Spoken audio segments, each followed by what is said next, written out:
एक छोटे से गांव में कुमार सोहन रहता था। वो मिट्टी के बर्तन व खिलौने बनाया करता था और उसे शहर जाकर बेचा करता था।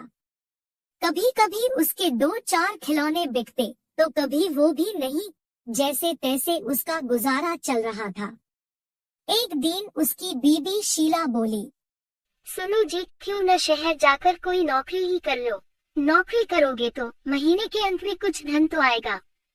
बीवी की बात सुन अब सोहन को भी ऐसा ही लगने लगा था, पर उसको मिट्टी के खिलौने बनाने का बहुत शौक था, लेकिन हालात से मजबूर था। बात तो तुम सही कह रही हो, पर कैसे उस हुनर को छोड़ दूं, जिसका नमक हम लोग अब तक खाते आए हैं। मैं जानती हूँ आप बहुत मेहनत और लगन से खिलौने बनाते हो, पर बाजार में बिक्री ना होने से अब हमारा गुजारा नहीं होता। अब तो यह हालत हो गई है कि रसोई में अन्न का एक दाना भी नहीं बचा। ठीक है, मैं कल सुबह ही शहर जाकर कोई न कोई नौकरी तलाश करता हूँ।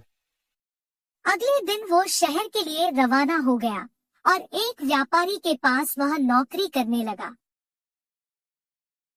सोहन वहाँ नौकरी करता तो जरूर था, पर उसका मन अभी भी अपने चाक और मिट्टी के खिलौनों में ही रहता था।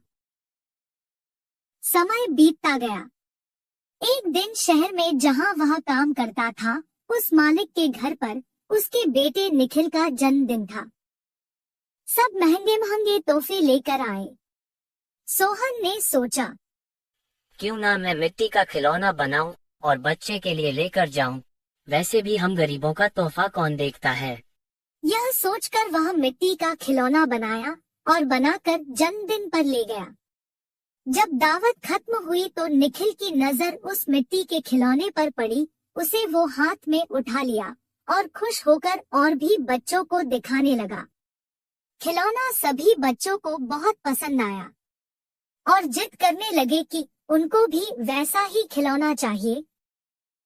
यह सब देख सभी मेहमान एक दूसरे की तरफ देखने लगे और एक ही बात पूछने लगे, अरे वाह, इतना शानदार तोहफा कौन लाया है? इतना महंगा तोहफा ये किसने लाया होगा? ये खिलौना तो शायद आपका नौकर सोहन लाया है। इतना सुनते ही सब हैरान हो गए। सभी एक दूसरे का चेहरा देखने लगे।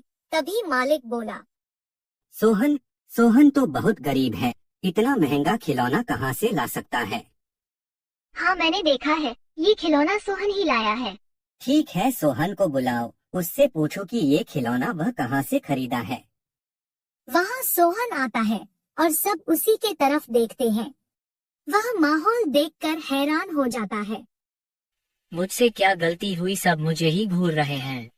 शायद मेरा खिलौना निखिल को पसंद नहीं आया होगा और बच्चों के सामने वो अपमानित होगा।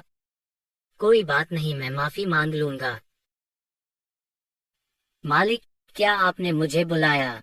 हाँ सोहन, क्या यह खिलौना तुमने दिया है? हाँ मालिक। तुम यह खिलौना कहाँ से लेकर आए हो और इतना महंगा तोहफा तुम लाए कैसे?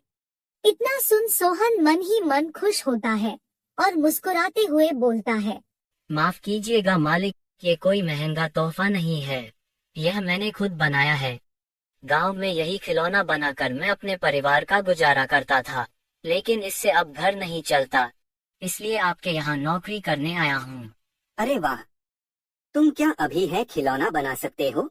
और सभी बच्चे को तुम्हारा खिलौना बहुत पसंद आया है, इन्हें भी ऐसा ही खिलौना चाहिए। सोहन खुश होकर बोला, हाँ मालिक, बिल्कुल बना सकता हूँ। जब कल मैं आऊँगा तो खिलौना बना कर लेते आऊँगा।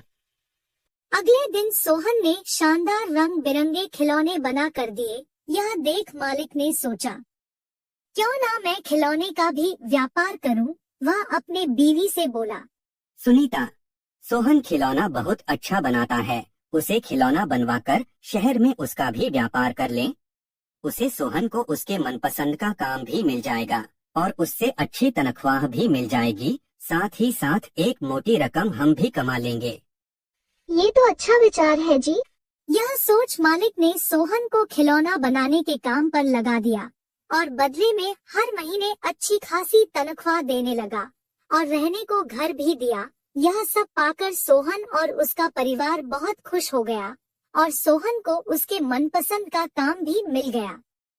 दोनों हंसी खुशी रहने लगे।